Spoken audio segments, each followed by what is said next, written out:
প্রিয় শিক্ষার্থী বন্ধুরা, আসসালামু আলাইকুম। আজকের অর্থনীতি বিভাগের সরকারি সৈয়দ হাতেম আলী কলেজ অর্থনীতি বিভাগের অনার্স প্রথম বর্ষের মৌলিক পরিসংখ্যান কোর্সটিতে তোমরা যে যেখানে আসো না কেন তোমাদেরকে স্বাগতম। বৈদ্যুতিক গোলযোগের কারণে কোর্সটি শুরু হওয়ার কথা ছিল বিকাল 3 ঘটিকায়, একটু দেরি হয়ে গেল, এই জন্য দুঃখিত। আমরা বেশি বেশি করে আমাদের নিজেদের টাইমলাইনে আমাদের এই অনলাইন কোর্সটি শেয়ার করব, যাতে আমরা পরবর্তীতে দেখতে পারি এবং আমাদের ডিপার্টমেন্টের যারা বন্ধুরা আছে অনার্স প্রথম বর্ষের, তাদেরকে আমরা এই কোর্সটি অর্থাৎ তাদেরকে সরাসরি সম্পৃক্ত করার জন্য যে ওয়াচ পার্টি একটি অপশন আছে, এই ওয়াচ পার্টি অপশনটিতে তোমরা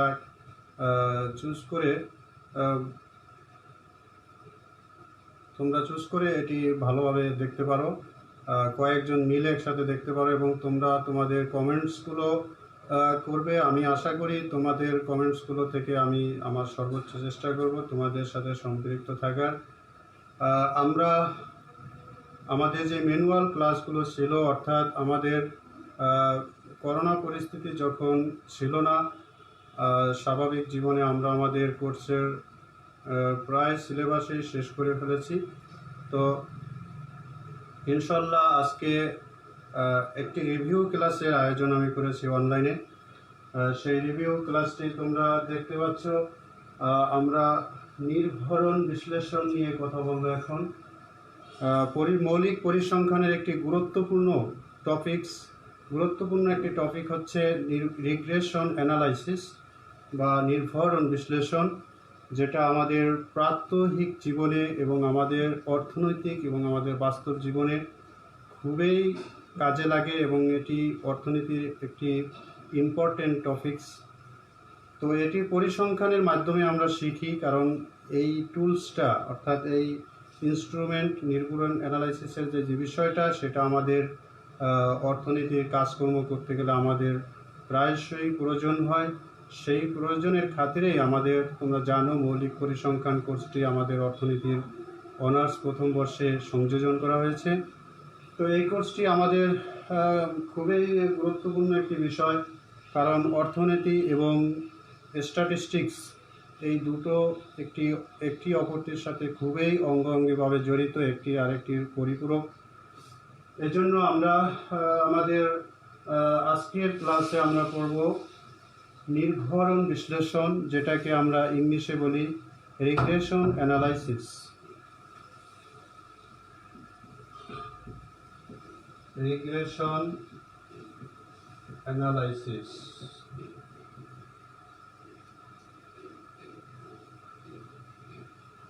আমরা এর আগে এই নির্ভরণ বিশ্লেষণ বা রিগ্রেশন অ্যানালাইসিস সম্পর্কে প্রায় 4-5টি ক্লাস করেছিলাম। সেখানে আমরা দেখেছি যে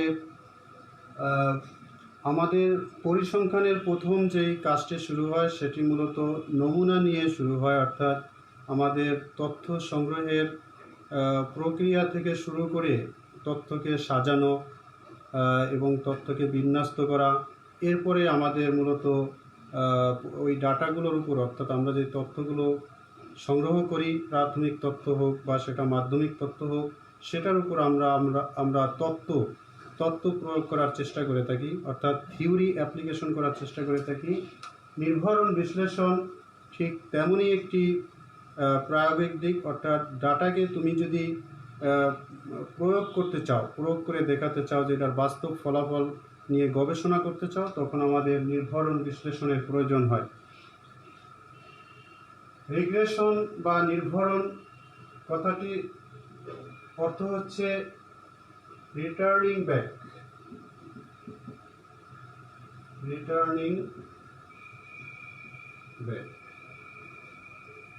অর্থাৎ আমাদের অর্থনীতিতে ডুয়াল ভেরিয়েবলস, প্রায় দুটো চলকের মধ্যে একটি সম্পর্ক থাকে, অর্থাৎ ঘনিষ্ঠ সম্পর্ক থাকে। সেই সম্পর্কটা কীরূপ সম্পর্ক, এটা আমাদের যাচাই বাছাই করার প্রয়োজন হয়। যেমন তোমাদেরকে যদি আমি বলি যে দাম এবং চাহিদার সাথে কি সম্পর্ক, তো এই সম্পর্কটা আমার বের করার জন্য অবশ্যই একটি প্রসেসের মধ্য দিয়ে যেতে হয়।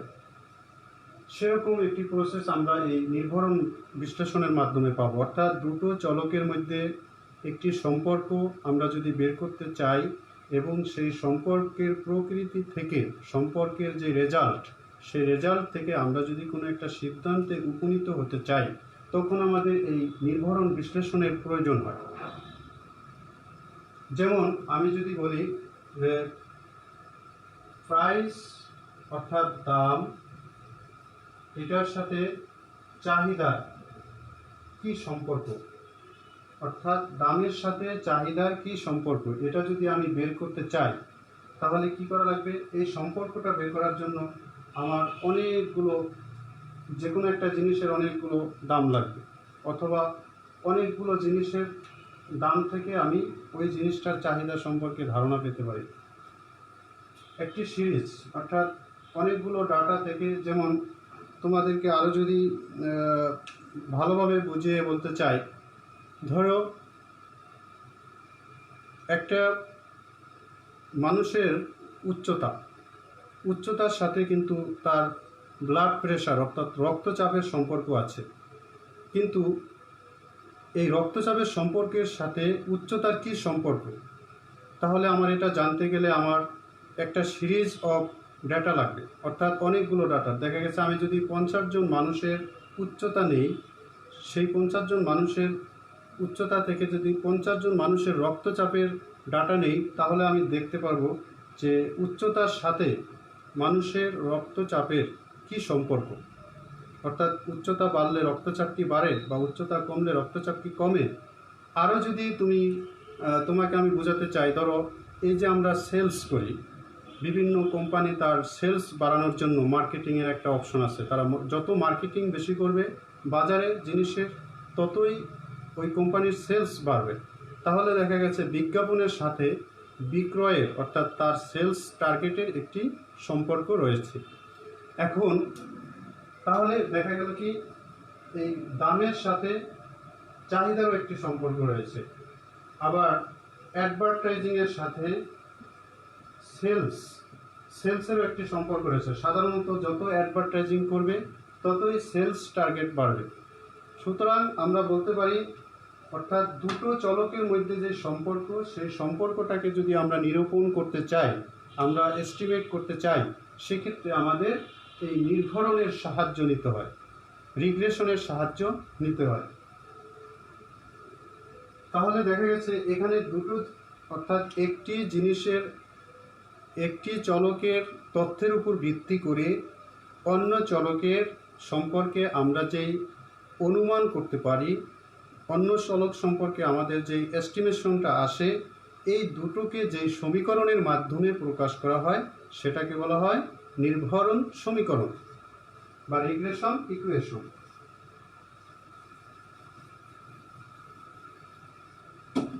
তাহলে আমরা কি জানব? নির্ভরণ সমীকরণ। নির্ভরণ সমীকরণ কি বলে? দুটো চলকের মধ্যে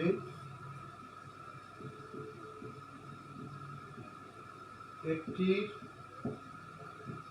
তথ্য দেওয়া থাকলে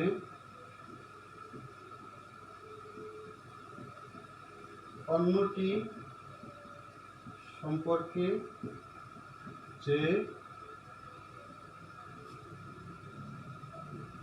ধারণা বা অনুমান পাওয়া যায় সেটা যে সমীকরণের মাধ্যমে প্রকাশ পায় তাকে নির্ভরণ সমীকরণ বলবে। বিষয়টি একটু খেয়াল করো। নির্ভরণ সমীকরণ, আমার আগে নির্ভরণ বিশ্লেষণ, আমি দেখো এখানে কিন্তু আমি তোমাদেরকে দুটো ডাটা সেট দিয়ে দিয়েছি। আয় ও সঞ্চয় সম্পর্কে একটি জরিপ থেকে নিচে তথ্য পাওয়া গেছে। অর্থাৎ সঞ্চয় সম্পর্কে হয়তো 10জন ব্যক্তির সঞ্চয় দেওয়া আছে, অথবা 10টা ফ্যামিলির সঞ্চয় দেওয়া আছে, 1 2 3 4 5 6 7 8 9 10, অর্থাৎ 10টা ফ্যামিলির আয়ের সিরিজ দেওয়া আছে এবং 10টা ফ্যামিলির সঞ্চয়ের সিরিজ দেওয়া আছে। এখন এই ডাটা সেট থেকে আমরা কিন্তু নির্ভরণ বের করব। নির্ভরণ সমীকরণের মাধ্যমে আমরা কিন্তু একটি জিনিস বের করতে পারি। সেটা যদি হয়, এখন যদি আমি বলি এই ডাটা সেট থেকে তোমরা সঞ্চয় অপেক্ষক নির্ণয় করো, সঞ্চয় অপেক্ষক নির্ণয় করো, তাহলে তোমরা পারবে? অবশ্যই পারবে। সেজন্য আমাদের কতগুলো প্রক্রিয়ার মাধ্যমে আগাতে হবে। এখন দেখা যাক, আমি যে নির্ভরণ এটা বের করার জন্য আমাদের নির্ভরণ সমীকরণের প্রয়োজন হবে। আমি ক্লাসে আমাদের কলেজ যখন স্বাভাবিক ছিল তখন ক্লাসে আমি এগুলো নিয়ে আলোচনা করেছি। এই ক্লাসটা জাস্ট একটি রিভিউ ক্লাস, যাতে তোমরা তোমাদের আগের সেই জিনিসগুলো রিকল করতে পারো। তো আমাদের এই সঞ্চয় অপেক্ষক নির্ণয় করার জন্য নির্ভরণ সমীকরণের প্রয়োজন।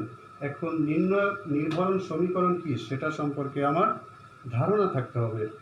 দুটো চলকের মধ্যে একটির তথ্য দেওয়া থাকলে, এখানে দুটো চলক আছে, ঠিক না?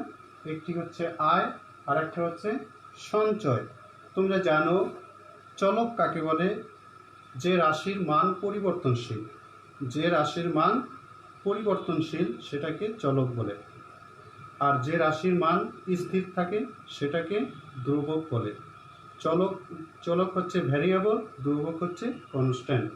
এখন এখানে দুটো চলক দেওয়া আছে, আয় একটি চলক, সঞ্চয় একটি চলক।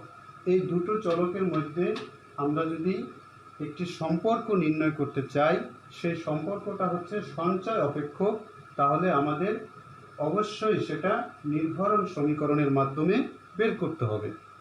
এখন নির্ভরণ সমীকরণটা কি? দুটো চলকের মধ্যে একটি তথ্য দেওয়া থাকলে, এখানে এই আয়ের তথ্য যদি দেওয়া থাকে, আয়ের তথ্য দেওয়া সাপেক্ষে আমার সঞ্চয়ের তথ্যটা আমি বের করব। তোমরা বলতে পারো যে এখানে তো সঞ্চয়ের তথ্য দেওয়া আছে। হ্যাঁ, এটা পরে বের হয়েছে, এটা আমাদের অঙ্ক করার সুবিধার জন্য আমরা দুটো ডাটা সেট এখানে দিয়ে দিয়েছি, কিন্তু আমরা একটি অ্যাভারেজ ধারণা বের করতে চাই। দেওয়া থাকলে অন্যটি সম্পর্কে যে ধারণা অনুমান করা যায়, এখানে আয়ের তথ্য তোমার দেওয়া থাকবে কিন্তু সঞ্চয়ের তথ্য দেওয়া থাকবে না, অথবা দুটোর তথ্যই দেওয়া থাকলে আমরা কি করব? দুটো সম্পর্কে একটি ধারণা নিব, যে অর্থাৎ একটি তথ্য পরিবর্তন হলে অন্যটির তথ্যে কী ধরনের পরিবর্তন আসে সেটা কিন্তু আমরা আগে থেকে জানতে পারবো না। যেমন আমি যদি বলি যে আমার সামনের মাসে আমার ইনকাম যদি 500 টাকা বেড়ে যায়, তাহলে আমি সঞ্চয়ে বাড়বে না কমবে? হয়তো আমার সঞ্চয় বাড়বে, কিন্তু আরেকটা ফ্যামিলির সঞ্চয় বাড়তে পারে এবং নাও পারে। কিন্তু আয় যদি বাড়ে, সেক্ষেত্রে কিন্তু আমরা এই তথ্যটা পাবো, কিন্তু পরের তথ্যটা আমরা নিশ্চিত না। এখন ধরো যদি জিডিপির হার যদি 1% বাড়ে, তাহলে দেশে কর্মসংস্থানের কী ধরনের পরিবর্তন আসবে সেটা কিন্তু আমি আগে থেকেই বলতে পারি না। জিডিপির 1% বাড়ানোর জন্য আমরা পলিসি নিতে পারি, অর্থাৎ তোমার এখানে একটি হবে স্বাধীন চলক, অর্থাৎ স্বাধীন চলকের মান দেওয়া থাকবে। অধীন চলকের মানটা স্বাধীন চলকের মানের উপর আমাদের এস্টিমেট করতে হবে, এবং সেটা যেই সমীকরণের মাধ্যমে এস্টিমেট করতে হবে সেটার নাম হচ্ছে নির্ভরণ সমীকরণ। আসলে আমরা একটি উদাহরণের সাহায্যে দেখি।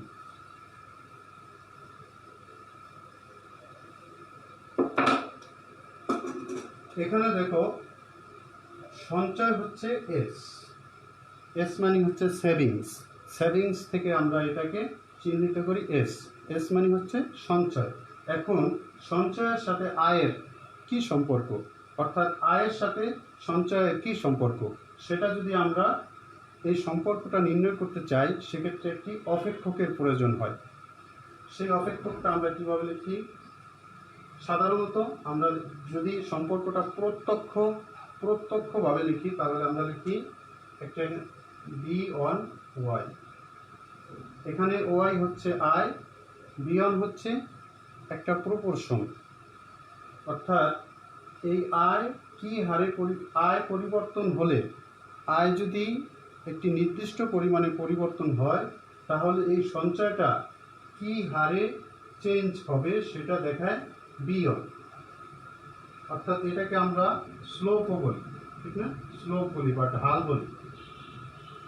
আমার এখানে যদি থাকে সঞ্চয়, এখানে যদি থাকে আয়, তাহলে আমার এখানে একটা রেখা টানি আমরা, ঠিক না?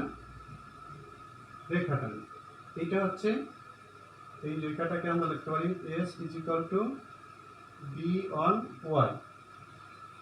অর্থাৎ এই রেখা দেখাচ্ছে আমার আয় পরিবর্তনের সাথে সাথে আমার সঞ্চয় কি হারে পরিবর্তন হয়। এটা কিন্তু একটা ঢাল দিয়ে বোঝানো যায়। দেখো, এই পরিমাণ যদি তোমার আয় পরিবর্তন হয়, এটা যদি হয় Y1, এটা যদি হয় Y2, তাহলে আয় পরিবর্তন হয়েছে কতটুকু? Y1 থেকে Y2। তাহলে তোমার সঞ্চয় পরিবর্তন হয়েছে কতটুকু? এটা যদি হয় S1 আর এটা যদি হয় S2, তাহলে এইটুকু আয়ের পরিবর্তনের কারণে এইটুকু সঞ্চয় পরিবর্তন হয়েছে।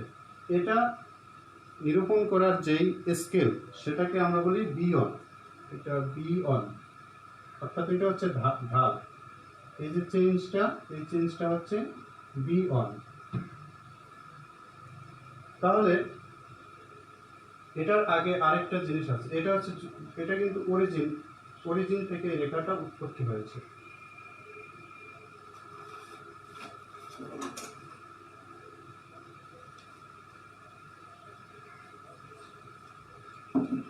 আর যদি আগে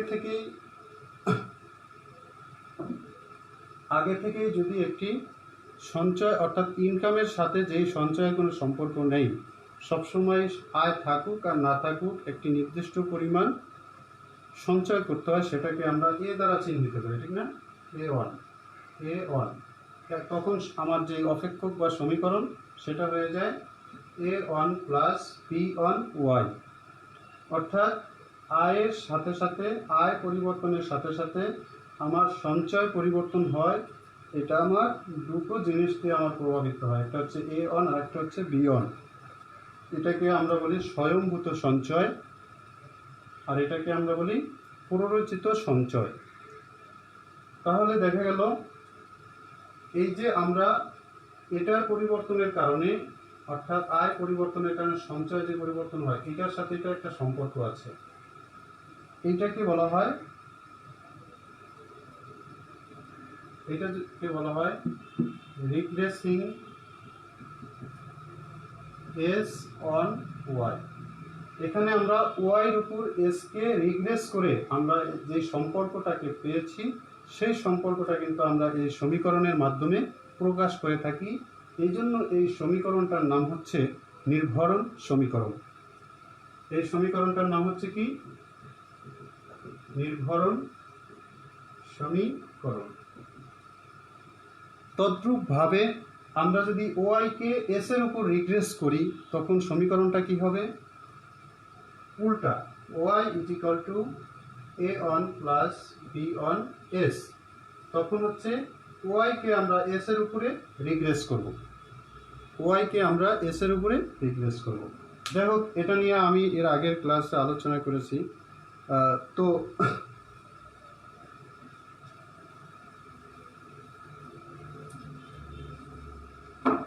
এখন আমাদেরকে এই যে আয় ও সঞ্চয়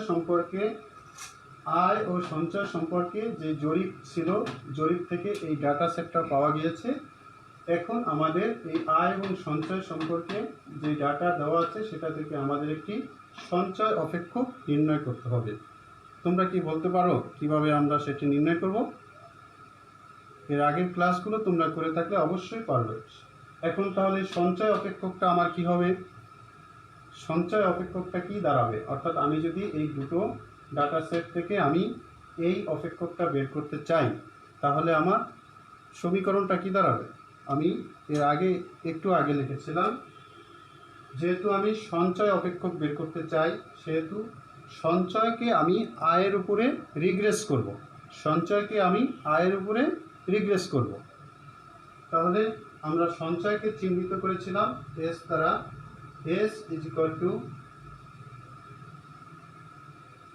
স্বয়ংভূত সঞ্চয় প্লাস ডি অন, মানে পুনরচিত সঞ্চয় ইন্টু ওয়াই। তাহলে আমাদের এটা হচ্ছে সঞ্চয় অপেক্ষক, অর্থাৎ আমি এই সঞ্চয়কে আয়ের উপরে রিগ্রেস করতেছি, নির্ভরণ বের করছি। তাহলে আমার কি লাগবে? এখানে এটা হচ্ছে স্বাধীন চলক ধরে নিতে হবে, আর এটা হচ্ছে অধীন চলক। তোমরা দেখো এটার মানের পরিবর্তনের উপরে এটার মান অ্যাভারেজে কতটুকু চেঞ্জ হয়। এটা কিন্তু অ্যাভারেজ চেঞ্জ, কারণ এটাও একটা অ্যাভারেজ, আর এটা হচ্ছে এটার সাথে অ্যাভারেজ, মানে দুটো যোগ হয়ে, অর্থাৎ এটা পরিবর্তন হলে অ্যাভারেজ, অন অ্যাভারেজ এই এসটা কতটুকু চেঞ্জ হবে সেটাই রিগ্রেশনের বা নির্ভরণ বিশ্লেষণের উদ্দেশ্য। এটা হচ্ছে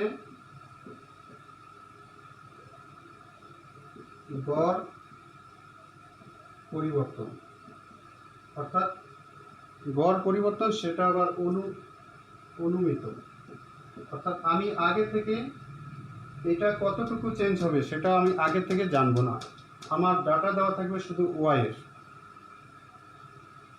তাহলে আমার একটা জিনিস খেয়াল করো,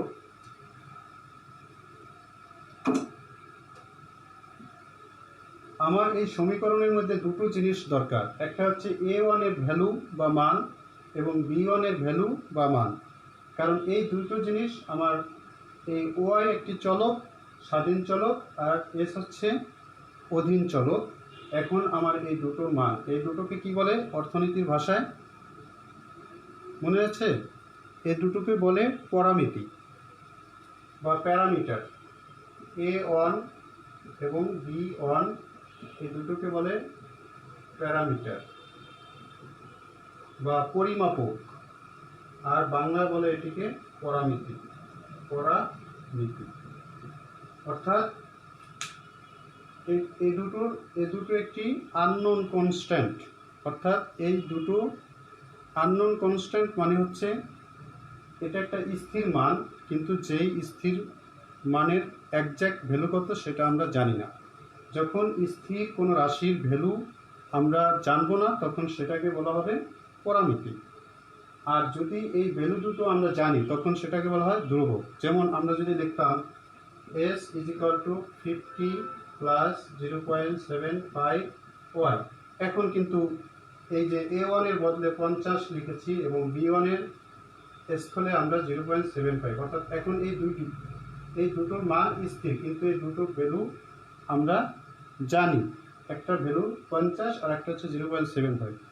এই দুটোকে এরকম যে স্থির রাশির মান জানা থাকে সেটাকে আমরা বলি ধ্রুবক,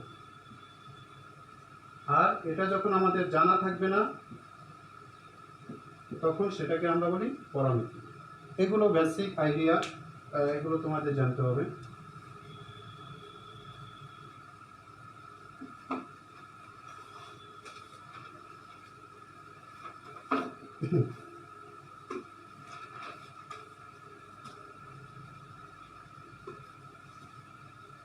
এখন তাহলে আমাদের এই দুটোর মান আমার জানতে হবে, A1 এবং B1, কারণ আমার এই নির্ভরণ সমীকরণ, এখানে নির্ভরণ সমীকরণ হচ্ছে সঞ্চয় অপেক্ষক, এটার ভ্যালু যদি আমার বের করতে হয় তাহলে আমাদের A1 এবং B1 এই দুইটার মান আমাদের বের করতে হবে। এখন এটা আমি অলরেডি তোমাদেরকে দেখিয়ে দিয়েছি কিভাবে A1 এবং B1 এর মানটা বের করতে হয়। সেটা আমাদের পরিসংখ্যানে একটি পদ্ধতি আসে যেটাকে আমরা বলি ন্যূনতম বর্গ পদ্ধতি বা least square method, least square method বা ন্যূনতম বর্গ পদ্ধতি। এই ন্যূনতম বর্গ পদ্ধতির মাধ্যমে আমরা কিন্তু A1 এবং B1 এই দুটোর প্যারামিটার বের করার একটি ফর্মুলা জেনে গেছি। সেটা কিন্তু আমি দেখিয়ে দিয়েছি, আজকে আর এটা নিয়ে বিস্তারিত আলোচনা করব না, তোমরা দেখে নেবে তোমাদের বইয়ে। আমি শুধু সূত্রটা লিখে দিয়েছি, B1 is equal two summation of xy minus summation of x summation of y। তোমরা ক্যালকুলেটর ওপেন করো, কারণ আমরা এখন এই ডাটা সেটটি করার জন্য আমাদের ক্যালকুলেটরের প্রয়োজন হবে।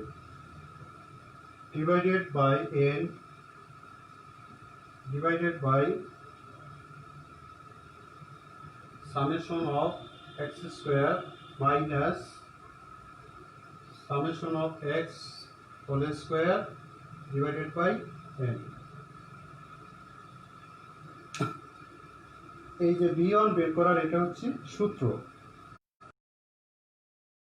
আমরা এই যে কিছুক্ষণ আগে লিখেছি যে ন্যূনতম বর্গ পদ্ধতির মাধ্যমে এই সূত্রটি কিন্তু বের করা যায়। তোমাদের যদিও পরীক্ষার সময় তোমরা এটি বের করতে সমস্যা হতে পারে, তারপরেও তোমরা কিন্তু এটি তোমাদের জানতে হবে, এটি তোমাদের মনে রাখতে হবে, কারণ এই সূত্রটি যদি তুমি না পারো তাহলে কিন্তু এই B1 এবং A1 এর মান কিন্তু তুমি বের করতে পারবে না। সুতরাং তোমাদের এই ফর্মুলাটি জানা অত্যাবশ্যক। এখানে সামেশন অফ এক্স ওয়াই, তুমি একটু খেয়াল করো, তুমি এই ডাটা সেট থেকে কোন কোন ডাটাগুলোকে কিভাবে অ্যারেঞ্জ করবা সেটা কিন্তু তোমার এই ফর্মুলা থেকে তুমি বুঝে নিবে। দেখো এখানে কি চেয়েছে, সামেশন অফ এক্স ওয়াই, অর্থাৎ এক্স, আমরা এখানে এক্স ওয়াই বলতে এখানে এস ওয়াই বলবো, ঠিক আছে। এখানে এক্স দ্বারা যদি আমি এই ডাটা সেটটাকে চিহ্নিত করি এবং ওয়াই দ্বারা যদি এই ডাটা সেটটাকে চিহ্নিত করি, তাহলে দেখা যাচ্ছে এক্স এবং ওয়াই এর গুণনের যোগফল, summation of X summation of Y. এই এন হচ্ছে আমার এখানে আকার বা সাইজ, এখানে আমার যেই ডাটা দেওয়া আছে সেই ডাটার আকার, তথ্যের আকার বা সাইজ, সেটা হচ্ছে আমার এন। কয়টি ডাটা দেওয়া আছে এখানে? 10টি, 1 2 3 4 5 6 7 8 9 10, তাহলে এন ইজ ইকুয়াল টু এখানে 10। তাহলে আমরা এই ফর্মুলা অনুযায়ী আমাদের এই ডাটাগুলোকে অ্যারেঞ্জ করতে হবে, এই ডাটা সেটটাকে আমার অ্যারেঞ্জ করতে হবে।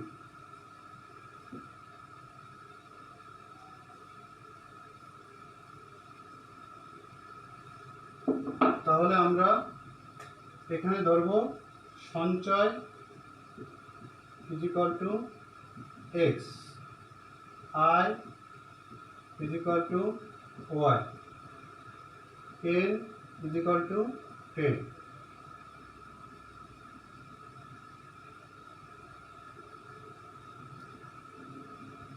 এই তিনটা ধরে আমরা এখন আমাদের ডাটাকে অ্যারেঞ্জ করব, ডাটাকে সাজাবো। তাহলে আমার কি দরকার? আমি অনেকগুলো কলাম করব, ঠিক না? একটা হচ্ছে এক্স কলাম, আর একটা হচ্ছে ওয়াই কলাম। ফর্মুলা দেখো, ফর্মুলাতে কি কি জিনিস দরকার হয়? এক্স ওয়াই দরকার হবে, ঠিক না? এক্স ওয়াই, আর একটা হচ্ছে এক্স স্কোয়ার, আর একটা হচ্ছে ওয়াই স্কোয়ার।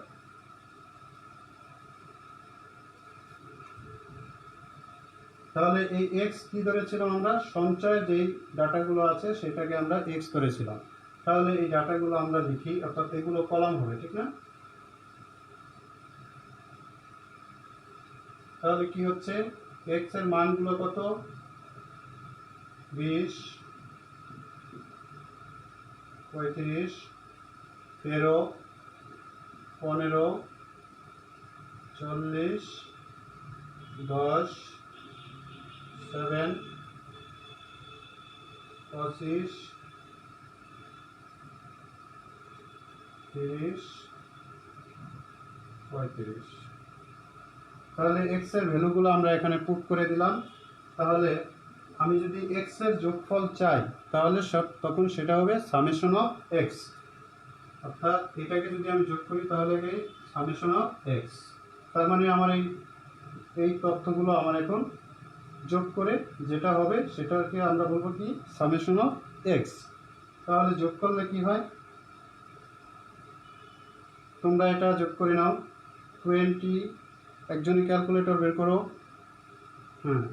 20, 35, 13, 15, 40 যোগ করা হয়েছে। 230 না, 230। তাহলে আমাদের সামেশন অফ এক্স আমরা পেয়ে গেলাম। এরপরে কত, আমরা সামেশন অফ ওয়াই বের করব, যেহেতু আমাদের ফর্মুলায় তথ্যগুলো। এবার ওয়াই এর যে ডাটাগুলো আছে সেগুলো আমরা এখানে লিখি। 90, 110, 123, 145, 130, 80, 55, 72, 95, 120 না। তাহলে এটাকে এই ডাটাগুলো যোগ করে আমরা যেটা পাবো সেটা হচ্ছে সামেশন অফ ওয়াই। সেটা কি summation of Y, summation of Y. যোগ করেছো, একজনে যোগ করে ফেলো। তাহলে কত হয়, যোগ করলে কত হয় আমাদের 1020, অর্থাৎ 1020। ঠিক আছে। এরপরে আমাদের কি দরকার হয়, এক্স ওয়াই, অর্থাৎ এক্স এবং ওয়াই এর আমাদের গুণফল বের করতে হবে। কারণ আমাদের ফর্মুলাতে ছিল কি সামেশন অফ এক্স ওয়াই ছিল। তাহলে এই এক্স ওয়াই আমি হচ্ছে এক্স গুণন ওয়াই এটা বের করে আমরা হচ্ছে এটার যোগফল নিব। তাহলে গুণ করলে কি হয়, অর্থাৎ এই ডাটাগুলো আমরা গুণ করে এখানে প্রত্যেকটা দিয়ে, অর্থাৎ 20কে 90 দিয়ে, 35কে 110 দিয়ে গুণ করে আমরা হচ্ছে এটা এখানে রাখবো। এরপরে লাস্টে যোগ করে দেব। তাহলে কত হয়, 20কে 90 দিয়ে গুণ করলে কত হয়, 1800, 3850, 1599, 2175, 5200, 800, 385, 1800, 2850, 4200। অর্থাৎ আমরা এটাকে এটা দ্বারা প্রত্যেকটার সামনে যেই সংখ্যা আছে, ফ্রিকোয়েন্ট যেই ফিগার আছে সেই ফিগার, তো আমাদের 10টা ফিগার, ঠিক না, 1 2 3 4 5 6 7 8 9 10। তার মানে আমাদের প্রত্যেকটা দিয়ে মাল্টিপ্লাই করা হয়ে গেছে। তাহলে আমরা এক্স ওয়াই যে ভ্যালুগুলো সেটা পেয়ে গেলাম, কিন্তু আমাদের দরকার হচ্ছে এক্স ওয়াই গুণফলের যোগফল। তাহলে আমরা এখন যেটা পাবো সেটা হচ্ছে কি summation of X Y equal to কত হবে, তাহলে একজনে যোগ করে ফেলো তো, কত হয়, 2 4 6 5 9। ঠিক আছে, 2 4 6 5 9।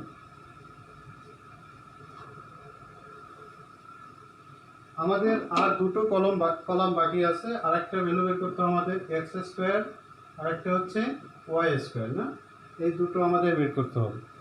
তাহলে এক্স স্কোয়ার মানে কোনটা, এই যে এক্স এর ভ্যালু দেওয়া আছে সেই প্রত্যেকটা ভ্যালু স্কোয়ার বের করতে হবে না।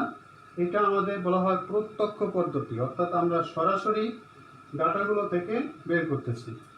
আমাদের যদি এই যে ফিগারগুলো যদি বড় হয়ে যায়, অর্থাৎ ডাটাগুলো খুবই লার্জ হয়ে যায়, গুণ করলে বিশাল বড় সংখ্যা দাঁড়ায়, তখন কিন্তু আমাদের ডেভিয়েশন মেথড আছে, সেটা কিন্তু তোমরা ফলো করবে।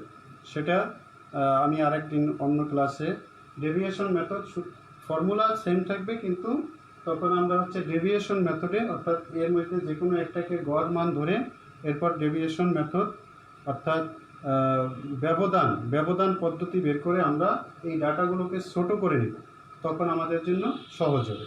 এখানে ডাটাগুলো যেহেতু অত বেশি বড় না, এই জন্য আমি সরাসরি পদ্ধতি অবলম্বন করছি তোমাদেরকে বোঝানোর জন্য। জাস্ট বুঝে গেলেই তোমরা জিনিসটা আয়ত্ত করে ফেলবে ইনশাল্লাহ। তাহলে আমরা এটাকে করলে কত হয়,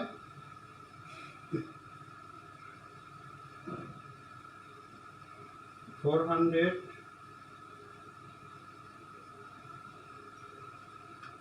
1225 169 1600 100 49 625 30 স্কোয়ার হচ্ছে 900 1225। তোমরা খাতায় যখন করবে তখন প্রত্যেকটা যেন প্রত্যেকটা সোজা থাকে। এখানে হয়তো একটু এলোমেলো হয়ে গেছে, কিন্তু খাতায় যখন করবে তখন টেবিল করে নিয়ে সুন্দরভাবে এরপরে প্রত্যেকটা যেন প্রত্যেকটি ডাটা সোজা থাকে। কারণ এটার থেকে এটা আর এটা গুণ করে এটা আসছে, যেমন এটা আসছে, তো এটা সোজা থাকলে তোমাদের বোঝার জন্য সহজ হবে। তাহলে আমি এক্স স্কোয়ারের ভ্যালুগুলো পেয়ে গেছি না? তাহলে কত আসে আমাদের, এটার যোগফল কত আসে আমাদের, 6293। 6293। এটাকে আমরা কি বলবো, সামেশন অফ এক্স স্কোয়ার। কারণ এক্স স্কোয়ারের যে ভ্যালুগুলো পেয়েছি সেই ভ্যালুকে আমি সাম করে আমি যেটা পেলাম সেটা হচ্ছে সামেশন অফ এক্স স্কোয়ার। তাহলে এটাকে আমরা চিহ্নিত করব কি, একটু ছোট করে লিখি,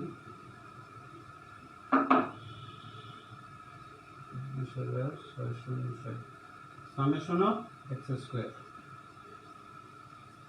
তাহলে আমাদের এই ভ্যালুটাও তোমরা বের করে নাও। তোমরা যারা একজনে এটা এই ভ্যালুটা বের করো, অর্থাৎ ওয়াই স্কোয়ার বের করার জন্য ঠিক এক্স স্কোয়ার যেভাবে বের করেছ ঠিক তদ্রূপভাবে ওয়াই স্কোয়ার বের করবো। অর্থাৎ এই যে এটা এই ভ্যালুটা কত হবে, 90 স্কোয়ার, এভাবে 110 এটার স্কোয়ার, এভাবে বের করে সুন্দরভাবে এখানে বের করে যোগ করে, এটা আমি করলাম না, এটা তোমরা করে নাও। তাহলে আমি কি পেয়ে গেলাম, summation of X, summation of Y, summation of X Y, summation of X square. তাহলে এই ভ্যালুগুলো যদি আমরা এখন আমাদের সেই ফর্মুলায় ইনপুট দেই, তাহলে কিন্তু আমরা এই যে বি ওয়ানের যে মান, অর্থাৎ যে নির্ভরণ সমীকরণের যে স্লোপ, সেই স্লোপের বা ঢালের মানটা আমরা কিন্তু পেয়ে যাব। তাহলে আমি এগুলো মুছে ফেললাম, সবাই তুলে ফেলছো না? মুছে ফেললাম।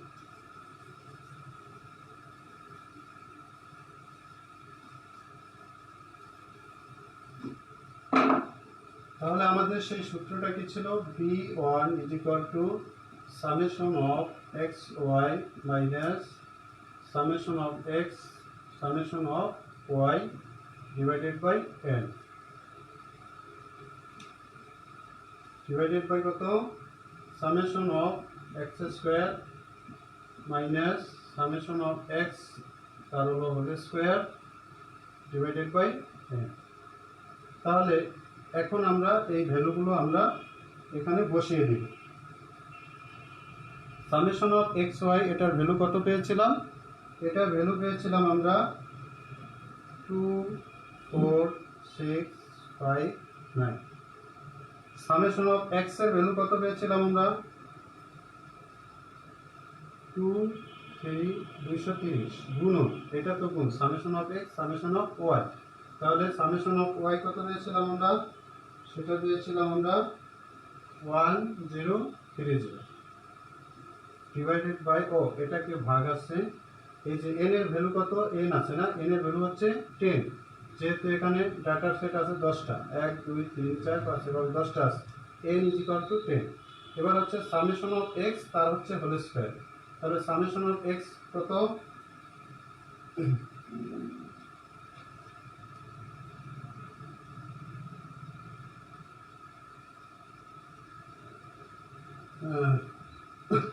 সামেশন অফ এক্স তার হচ্ছে হোল স্কোয়ার। এটা বের করলে আমাদের কি আসে,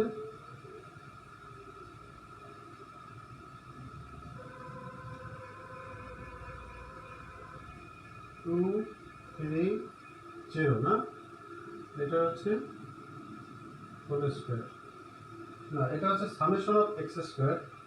এখানে তোমরা খেয়াল করো, এটা হচ্ছে সামেশন অফ এক্স স্কোয়ার না, এই সূত্রটা এখানে ছিল সামেশন অফ এক্স স্কোয়ার, এটা summation of X whole square না, সামেশন অফ এক্স স্কোয়ারের যে ভ্যালুগুলো পেয়েছিলাম সেটার সাম, তার মানে সামেশন অফ এক্স স্কোয়ার। এটার ভ্যালু কত পেয়েছিলাম আমরা, বলবে না বললে তো 6293। এবার সামেশন অফ এক্স তার হলো হোল স্কোয়ার, তাহলে সামেশন অফ এক্স কত, 230 তার হলো স্কোয়ার ডিভাইডেড বাই 10। এখন আমরা যদি এটাকে সিম্পলিফাই করি তাহলে কিন্তু আমাদের ভ্যালুগুলো বের হয়ে যাবে। এটা যদি আমি কেটে দিই, 0 0তে কাটা গেল, তাহলে আমাদের থাকে কত, 24659 মাইনাস এটা দ্বারা 230কে আমরা যদি 103 দ্বারা গুণ করি তাহলে কত পাবো, 23690, নিচে আছে কত, 6293 মাইনাস এটার কত, 230কে যদি আমরা স্কোয়ার করি তাহলে কত আসে আমাদের, 52900। এটার নিচে আবার আছে 10, তাহলে এটা কাটা যায়, তাহলে থাকে কত, 5290। বুঝতে পেরেছো তোমরা? তাহলে এবার যদি আমরা এটার থেকে এটা মাইনাস করি, এখন আরো সহজ হয়ে গেল জিনিসটা। এখানে কত থাকে, বিয়োগ করলে থাকে, ক্যালকুলেটর প্রেস করো, 969 ডিভাইডেড বাই নিচে কত থাকে, 1003। তাহলে আমাদের এটা বের হয়ে গেল না। এরপরে আমরা যদি এটাকে এটা দ্বারা ভাগ করি তাহলে ভ্যালুটা কত আসে, ভ্যালুটা আসে 0.96। তাহলে আমরা কিন্তু B1 এর ভ্যালুটা আমরা পেয়ে গেলাম। কি পেয়ে গেলাম, B1, অর্থাৎ আমাদের যে দুটো পরামিতি আছে, দুটো পরামিতি হচ্ছে আমাদের নির্ভরণ সমীকরণে, অর্থাৎ আমরা সঞ্চয় চলককে আমরা আয় চলকের উপর রিগ্রেস করতে গিয়ে আমাদের দুটো পরামিতির মান, যে দুটো পরামিতির মান আননোন বা জানা নেই, সেটা বের করতে হবে। একটা হচ্ছে A1 আর একটা হচ্ছে B1। B1 এর ভ্যালুটা আমরা অলরেডি আমাদের ফর্মুলার মাধ্যমে এবং আমাদের ডাটার সাহায্যে পেয়ে গেছি। তাহলে B1 এর ভ্যালু কত আমাদের, 0.96।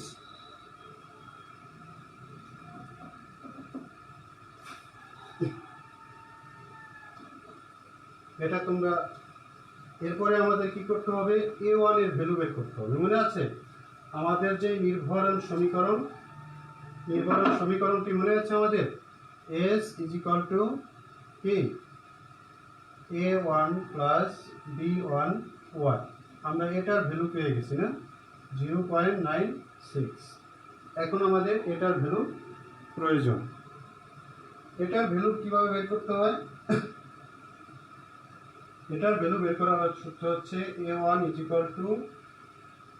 y bar minus B1 x বার। এখানে এই y বার মানে কি,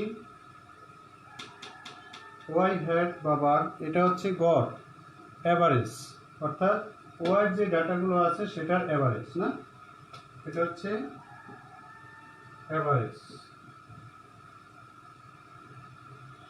y,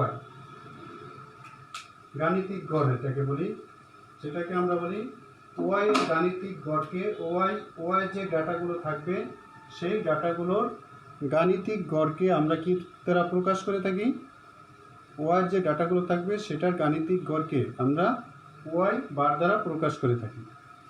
আর একটা হচ্ছে এক্স বার, মানে তার মানে এক্স এর গাণিতিক গড়। এই ডাটাগুলো থেকে আমরা কিন্তু এটা বের করতে পারি। ওয়াই এর গাণিতিক গড় কত? Y bar is equal to, কীভাবে বের করে যেন মনে আছে? Y bar is equal to sum of Y divided by A. তাহলে ওয়াই এর সাম কত ছিল যেন? ওয়াই এর সাম ছিল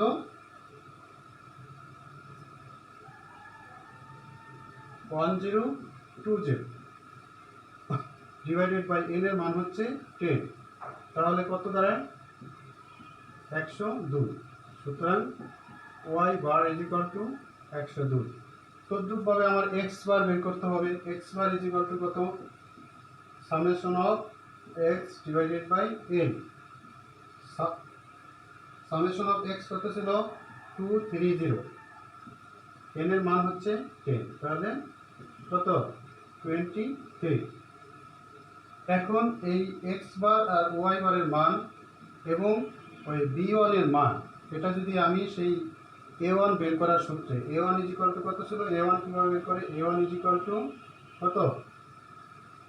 y bar minus B one x bar. এখন এখানে যদি আমি ভ্যালুগুলো বসিয়ে দেই তাহলে কিন্তু আমি এ ওয়ানের মান পেয়ে যাব। তাহলে Y bar is equal to কত পেলাম আমরা? 102 মাইনাস বি ওয়ানের মান কত পেলাম? 0.96 ইন্টু এক্স বারের মান আমরা পেয়েছি 23। তাহলে কত হয়? 102 মাইনাস,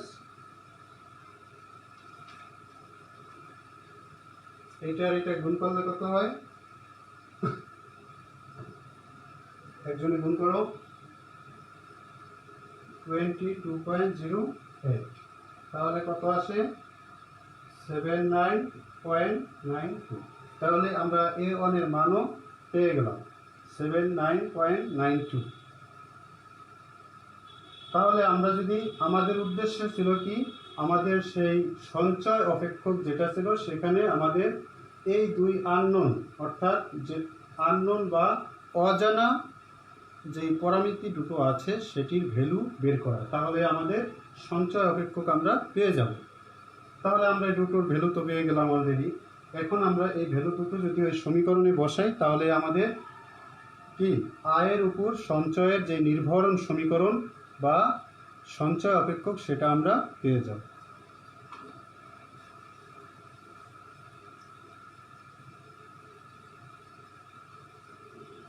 তাহলে এ ওয়ান ও বি ওয়ানের মান, ওইটাকে যদি তুমি এই সমীকরণটাকে যদি শুরুতেই একটা কিছু দিয়ে দাও, S is equal to A one, অর্থাৎ সঞ্চয়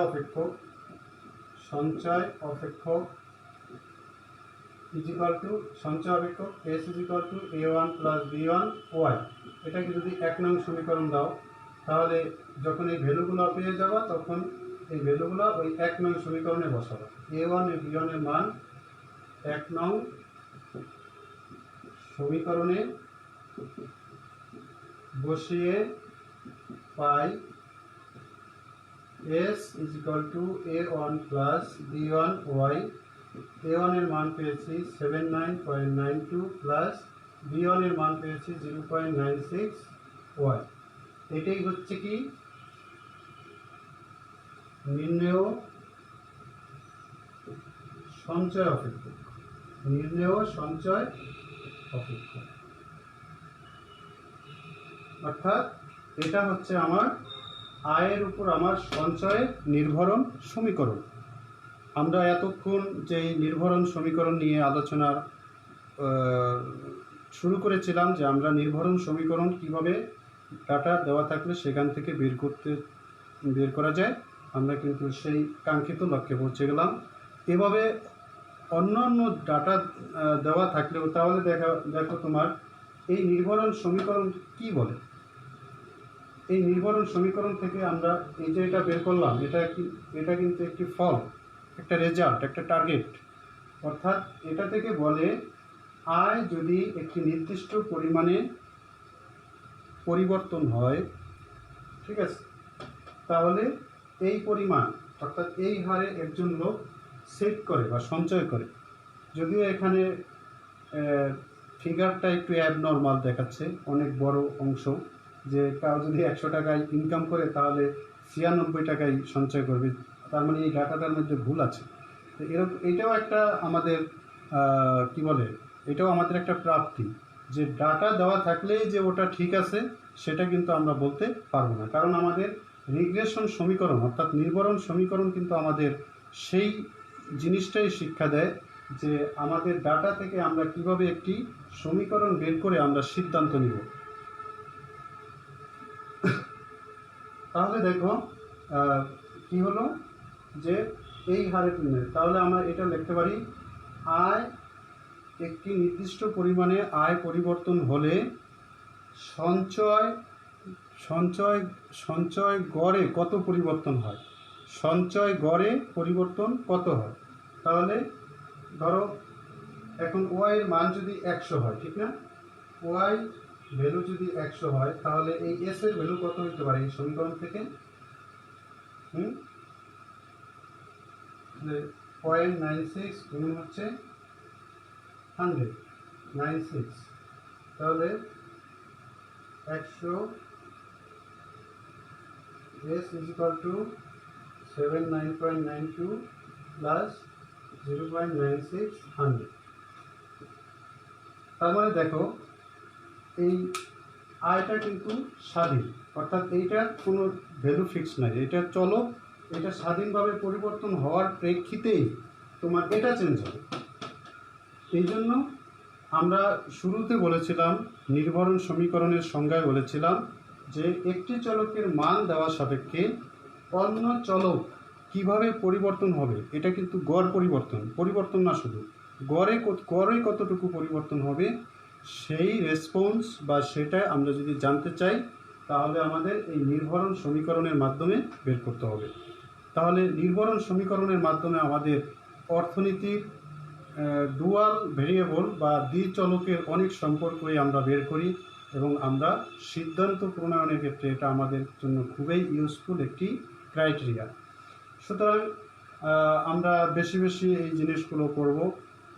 তোমরা রিগ্রেশন অর্থাৎ নির্ভরণ বিশ্লেষণ কি কি কাজে প্রয়োগ হয় সেরকম কিছু চলক তোমরা বের করে, আরও বইয়ের থেকে আরও ডাটা আছে সেগুলো নিয়ে তোমরা এগুলো বের করে অ্যানালাইসিস করবে, তাহলে তোমাদের ধারণা আরও পরিষ্কার হবে, আরও স্বচ্ছ হবে। তো এই পর্যন্ত আমরা যা আলোচনা করলাম, মূলত নির্ভরণ সমীকরণের মাধ্যমে কিভাবে ডাটা সেট থেকে আমার ভ্যালু বের করে কিভাবে একটি নির্ভরণ সমীকরণ বের করতে হয়, আমরা এই পর্যন্ত সেই আলোচনা করলাম। আশা করি আলোচনাটুকু তোমাদের জন্য খুবই উপকারী এবং ফলপ্রসূ হবে। আমরা ভার্চুয়াল ক্লাসের মাধ্যমে তোমাদের সাথে সম্পৃক্ত থাকার সর্বোচ্চ চেষ্টা করে যাচ্ছি। সবচাইতে বড় কাজটা তোমাদেরকেই করতে হবে, তোমাদেরকে পড়াশোনার সাথে বেশি বেশি সম্পৃক্ত থাকতে হবে, এটাই আমরা প্রত্যাশা করি। আমার পরবর্তী ক্লাসগুলো তখনই আমি মনে করব যে ফলপ্রসূ হবে যখন এই ক্লাসগুলোতে তোমাদের বেশি বেশি পার্টিসিপেশন হবে, বেশি বেশি এই ক্লাসগুলো শেয়ার করবে এবং তোমরা যদি কমেন্টস করে তোমাদের ভালো মন্দ তোমরা কোনটি বোঝনি কোনটা বুঝেছো সেগুলো কিন্তু যদি জানান দাও তাহলে কিন্তু আমরা সর্বোচ্চ চেষ্টা করব তোমাদের সাথে থাকার, তোমাদের সাথে কুইক রেসপন্স করার চেষ্টা করব। তো আজকে এ পর্যন্তই। তোমরা বেশি বেশি এই আমাদের ক্লাসগুলো, ভার্চুয়াল ক্লাসগুলো বেশি বেশি তোমরা ফলো করো, বেশি বেশি শেয়ার করো, যাতে তুমি দেখতে পারো এবং তোমার বন্ধুবান্ধব যারা আছে তারাও এখান থেকে শিখতে পারে এবং তারা উপকৃত হতে পারে। তো আজকে এ পর্যন্তই। তোমরা ভালো থেকো, সুস্থ থেকো। আল্লাহ হাফেজ।